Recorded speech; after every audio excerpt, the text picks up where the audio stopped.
વીરપુર એટલે પૂજ્ય જલારામ બાપાની પવિત્ર ભૂમિ।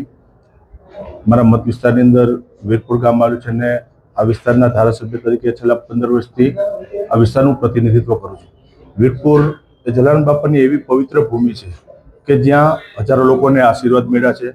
પવિત્ર સ્થાન છે અમારું અને લાખો શ્રદ્ધાળુઓનું આસ્થાનું કેન્દ્ર છે કે જ્યાં ભૂખ્યાને રોટલો આપવામાં આવે છે। અને ખાસિયત અને ગર્વ લીધા જેવી વાત એ છે કે 1 પણ રૂપિયો કોઈ દિવસ જલારામ બાપાની જગ્યા ઉપર એ ડોનેશન લેવામાં આવ્યું નથી। આવી પવિત્ર જગ્યા છે ને જે 2 દિવસ પહેલા જે અભદ્ર ટિપ્પણી કરવામાં આવી એને સખ્ત શબ્દોમાં વખોડી કાઢું છું, કારણ કે જલારામ બાપાની આ પવિત્ર ભૂમિ કે જ્યાં લાખો લોકોને રોટલો આપવામાં આવ્યો હોય, હજારો લાખો શ્રદ્ધાળુઓનું આસ્થાનું કેન્દ્ર હોય અને ત્યાં આવી વાત થઈ એ વ્યાજબી નથી।